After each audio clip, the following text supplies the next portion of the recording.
Hey, it's almost Earth Day, and we're talking about composting again, but this time from the farm. Find out more here on Bean Basics on the Road.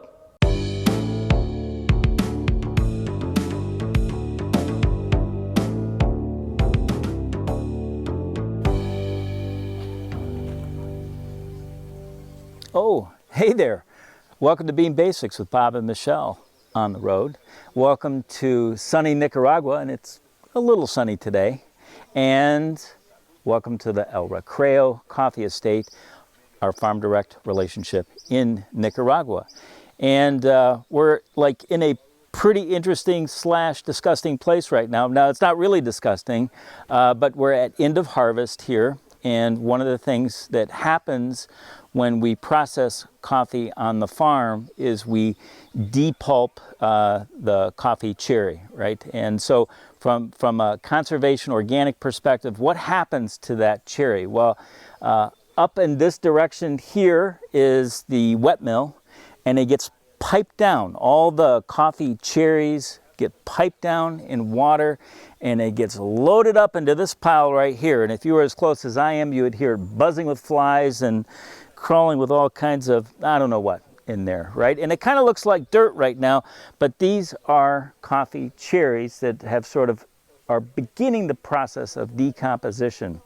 And this is a compost. That's what this is right here. Now, it's a very concentrated compost because it's just coffee cherries. There's nothing been mixed into this, but it's piled up right here intentionally so that the liquids drain off, and they drain off in this direction into this lovely looking pool right here. And you might be like, well, that doesn't look healthy, but in there is an acid, and that acid is Humic acid. Humic acid, right? Now, this humic acid can be used then to topically fertilize the coffee bush tree.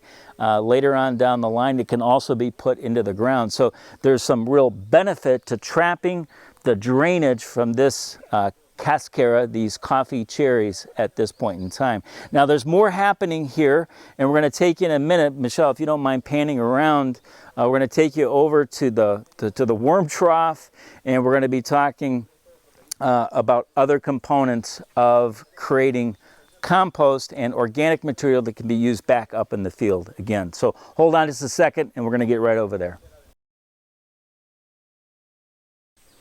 Okay, we're at the Worm Trough, and something different happens here. One thing I need to clarify, Michelle, in the first segment was like, I'm not sure you were clear that it's not the whole cherry that comes down here to get decomposed. So what happens in a wet mill is we take the seeds out, those are coffee beans, and what's left is this fruit or this pulp, and that's what was sort of decomposing just behind Michelle right now. From there, when we have that humic acid separation, the pulp, once it's drained, comes into these troughs right here. And in these troughs is nothing but the pulp plus worms. So worms have been added to this, and the worms will sort of rapid decompose this practically into what looks like soil, right? And then a byproduct of that is a different kind of acid that's called purine. Purine, right? And purine is drained off this trough as the worms work through the cascara, the pulp. You got to say what purine is. Purine is worm pee. It's worm pee. It's generally worm pee. So the worm pee is drained off and it's saved, and that too becomes something that can be used both as an insecticide topically, organic of course, and also a fertilizer of sorts. But if I reach in here and get a really big little chunk of that, and I don't know if Michelle, you can come before these worms start hiding away, but you can see this is full of worms, and you can barely identify fruit anymore. So here's, oh, these things are squiggling in my arm. Here's a piece of fruit, but it's been so already worked on by these worms that it's practically turning to what looks like soil right now. So these worms do really, really fast work, and they're really sad that I'm moving them around like this right now. But they take this to the next level in terms of turning this into organic matter. Now, this can get bagged up.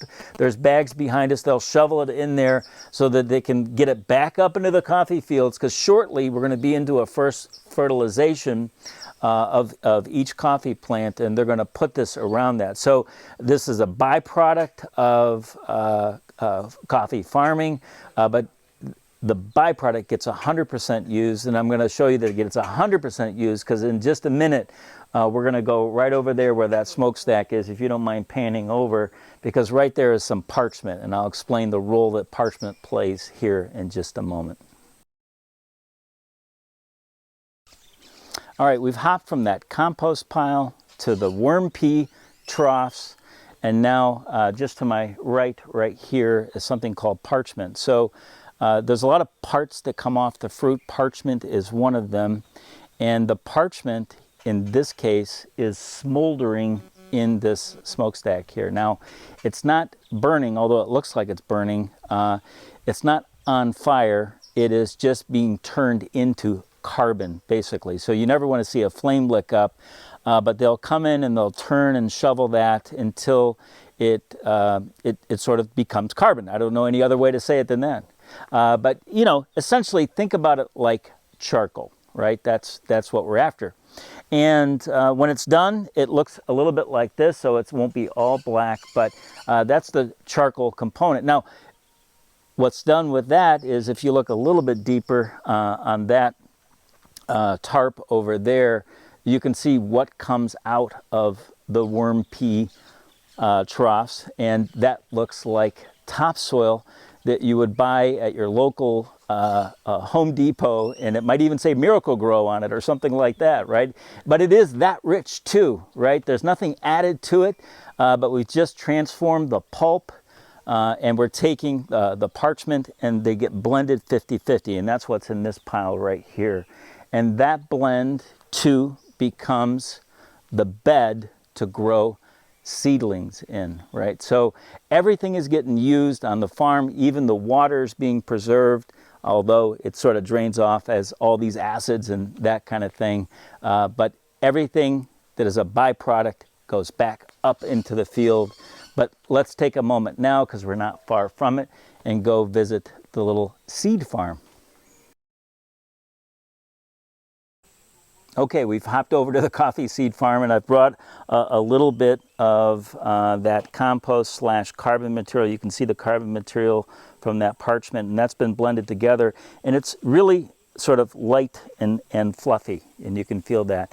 And that's put into these beds right here. Now, if you'll notice, these beds are created with some bamboo structure. It's lined with sort of a weaved bag. It's laid in there. A little sand is put on top too, just like that. And of course, it's protected from the sun, but there's plenty of heat that comes out of this. But if I reach in here and I pull one of these out, and let me just do that, we can actually see easily the original coffee seed. This is normally what we would roast, but by the way, it can also produce a seedling. We have that whole root system. Now, it hasn't sort of put out its false leaf yet. And so at this stage, this root structure is not so much about nutrients to the seed, because the seed actually has all the nutrients in it. This is about creating a root system that will stabilize this heavy seed in the ground, right? So we're going to let this stay in here until that first false leaf comes up, and then it's going to go out there. And out there, you can see a bunch of bamboo tables, and in it is wiring, and these will be inserted into little black sacks, and then our seedling farm will grow. So we've taken seeds from the process, we've put some to the side, we're growing them in here with all the organic material that's been collected, and that's going to go back up to the field. By the way, they're planting 120,000 of these on this farm just to keep up with Big B Coffee's production.